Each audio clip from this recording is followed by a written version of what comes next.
லூன்னு போட்டதும் ஹிட்டான், எங்கள் பட்ஜெட்டும் ஹிட்டான். இந்த ராபின் சல்மான், பிரசாந்த் கிஷோர் மாதிரி ஒருத்தனுக்கு ரூபாய் கொடுத்து வச்சுருக்காங்க. அவன் வந்து எழுதி கொடுக்குறான், இதெல்லாம் ஹிட்டுன்னு சொல்லுங்கள். அப்படியே பாருங்கள், அந்த ஜெயிலர் ட்ரெஸ்ஸோட கால் மேலே கால் போட்டு பேசுகிறது. மொத்தத்தில் இந்திய அளவில் நம்ம பட்ஜெட்டும் ஹிட்டு, தமிழும் ஹிட்டு.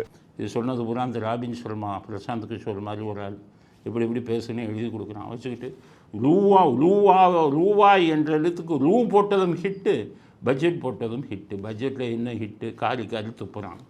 பட்ஜெட்டில் ஹிட்டு நீங்கள் எப்படி ஏற்றுக்குவாங்க? உங்களுக்கு உறுதுணையாக இருந்தது யார்? அரசு ஊழியர். உங்களுக்கு தபால் ஓட்டுகளில் எப்போவுமே ஓட்டு போட்டவன் யார்? விசுவாசத்தோட அரசு ஊழியன். நீங்கள் பூத்தில் இருக்கும்போது எல்லா கதவெல்லாம் மூடிட்டு திமுகவுக்கு ஓட்டு போட்டவங்கள்லாம் யார்? அரசு ஊழியனும் ஆசிரியர்களும். அரசு ஊழியர்கள் எப்போவும் விசுவாசமாக இருப்பாங்க. நம்பிக்கை துரோகம் பண்ணீங்களா இல்லையா? இதுக்கு முதல் குத்துனீங்களா இல்லையா? பட்ஜெட்டில் அவங்களுக்கு சாதகமாக ஏதாச்சும் திட்டம் கொண்டு வந்தீங்களா? அதனால் இப்போ என்ன பண்ணுறான்? அரசு ஊழியன் மிகப்பெரிய போராட்டத்தில் ஈடுபடுவேன்கிறான். போராட்டத்தை நடத்துகிறாங்க. இனி திமுகவுக்கு பாடம் கற்பிப்போங்கிறான்.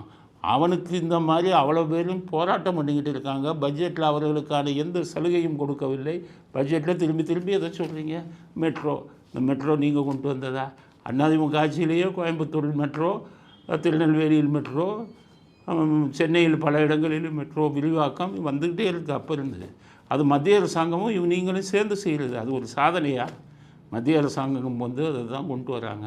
நீங்கள் அவங்களோட சேர்ந்துக்கிட்டு இந்த மெட்ரோ இதில் வர்றதுக்கு அவங்க கட்சிக்கு 200 கோடி ரூபா லஞ்சம் வாங்கியிருக்கீங்க டொனேஷனுங்கிற பேரில். ஆல்ஸ்டாம்ங்கிற கம்பெனியில் அண்ணாமலை ஃபைல் 1 கொடுத்தாரு.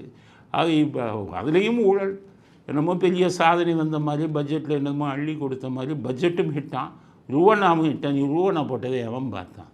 ஒரு வேலும் பார்க்கல. ஏதாவது நிர்மலா சீதாராமன் சொன்னேன், ஏன் இந்த வேலை பண்ணிக்கிட்டு இருக்கீங்க? நாங்கள் தான் ஒரு சின்னம் கொடுத்துருக்கோமே ரூபாய்க்கு, நீங்களும் ஒரு சின்னத்தை கொடுத்துட்டு ஏன் வெளிநாட்டுக்காரன் பார்த்தா காயில் துப்புவான்னு சொன்னாங்க. அவங்க சொல்லிட்டாங்களாம். அதனால் அந்த இங்கே ரூபாய் ஹிட்டு. இந்த பூனை கண்ணை மூடிட்டு உலகமே இருட்டுன்னு சொல்லுவாங்க. அது மாதிரி ஸ்டாலின் சொல்லிட்டு என்ன சொல்கிறாரு? ஹிட்டுன்னு அவருக்கு புலம்பிக் கொண்டு இருக்கிறார்.